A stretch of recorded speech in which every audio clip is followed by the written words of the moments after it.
And there was so many times when I was like, I'm never gonna make it. You know me. I was like right up to the end there. I think I got to the meeting in Antigua like 45 minutes before it started or something like that.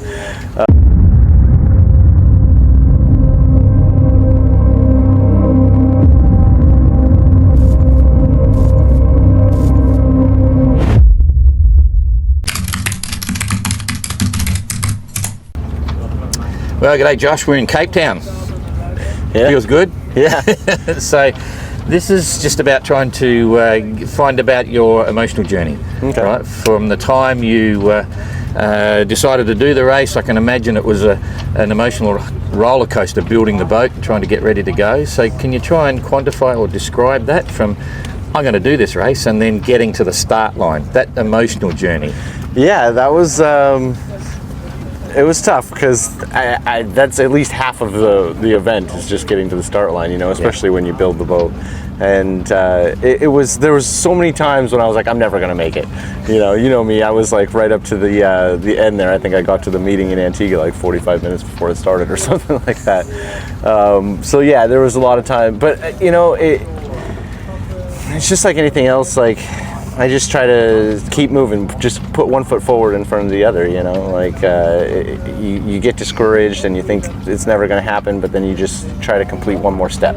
And if you can complete that step, well then you're like, okay, well then I can do these few steps, and like eventually you get somewhere, all of a sudden you've got a boat, and then all of a sudden it's time to tow it across the country and then sail it to the start. So yeah, and then obviously I got to the East Coast and I launched the boat, and it was right down to the wire and everything, and I hadn't really done much like sea trialing or sailed the boat really at all, and I went straight offshore. And like, I felt like things were breaking. I was like, oh, everything's coming apart, the nuts loosened up on the wind vane, and we were a strong wind, and so the boat kept, even with just a little bit of jib out, the boat kept rounding up into the wind, and the whole rig would shake, and I'm like, oh, it's coming down, it's all over. And so I was really deep, depressed. How would you describe that feeling? Because I wasn't depressed. I was like, I wasn't necessarily scared. I was a little scared, but I was kind of disappointed, just like, after all this effort, and everybody supported me all along the way, my family and friends and stuff, and I felt like I was letting them down, to quit. And it was actually Kathy that convinced me to carry on, because I was like, I can't go southeast. Well, all I wanted to do was go southeast, but the wind was from the southeast, and so I could just sail north or south and back in front of the wall. And she was like, just give it one more day, it's the wind. Tomorrow it'll change, and the next day it did. So yeah, I think you were well armed, because I'm not a mountain climber, but I got some great mountain climbing friends, and you obviously have gone through emotional roller coasters on that whole climbing routine, a lot of adrenaline and a lot of ups and downs. So I get this impression that you're coming at this with a degree of strength, because sometimes you express your emotions, sometimes you don't. It's nuts and bolts. Get on with it. Like it's a challenge. It's a plan. Does that make sense? Can you sort of expand on that? Yeah, absolutely. Like in climbing we call it compartmentalisation. Where you compartmentalize your emotions so that you can have mental energy to focus on the problems, the dangers, and the risks, and that sort of thing.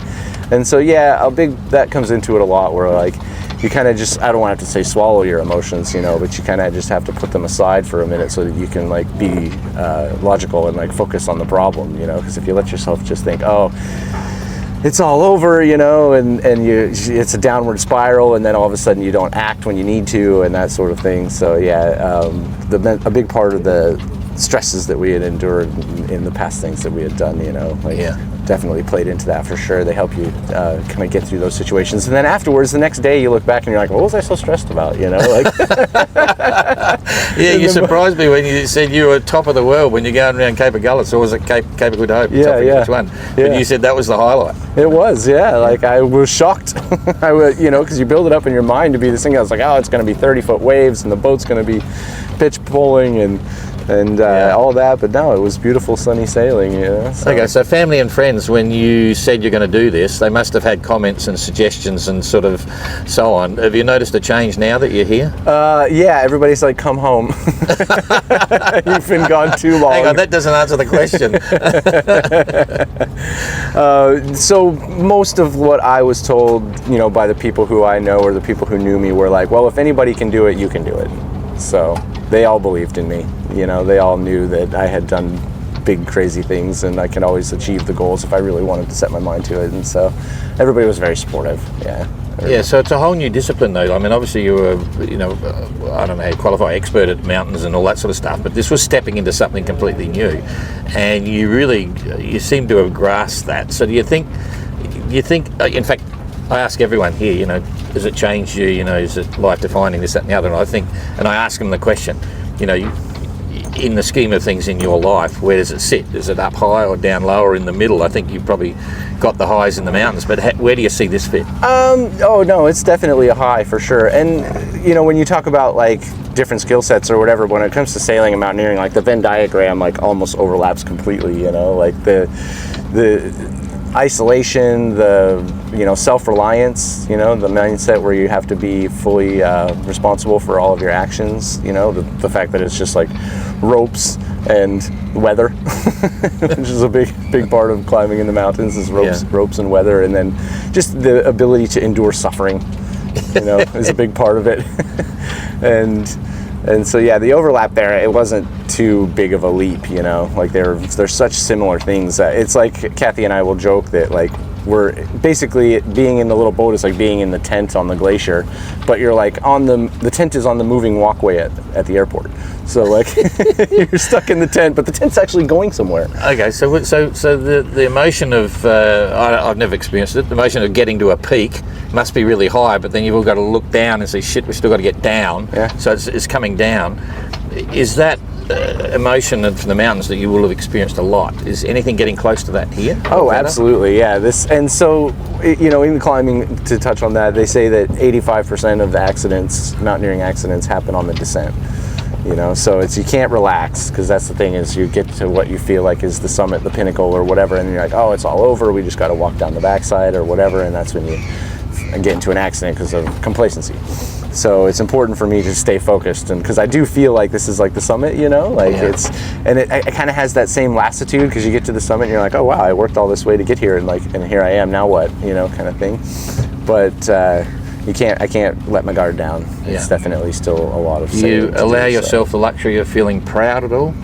Oh, of course, yeah. Every time I look around at the little boat, I think like, I can't, to me it's just a boat now, like after all these years, or all these miles I should say, and like, but I always have to remind myself, I made this thing, you know, like it's gotten me this far, it just blows me away. Yeah, it's really exciting. Yeah, pretty cool. So is it delivering, actually this, you know, probably in Panama and things, but it's a different stage now. Is it delivering what you ever expected? Better or worse, or, you know? Oh, absolutely. No, better for sure. Like I thought that fortunately we've been really lucky with the weather. And so I think that really made for the experience. But as far as like, all the stops and all the ports and hanging out with everybody and like being part of the group and how we all look out for each other and have this like kind of bond. To me, that was probably the primary goal for doing this, was to meet some like-minded people and to do something crazy together. And then obviously like the fact that it's a world first and stuff like that. Yeah, absolutely. Okay, well done, mate. Fantastic. Keep it up, and we'll see you on the other side, eh? Yeah, for sure. Looking forward to it. Thank you.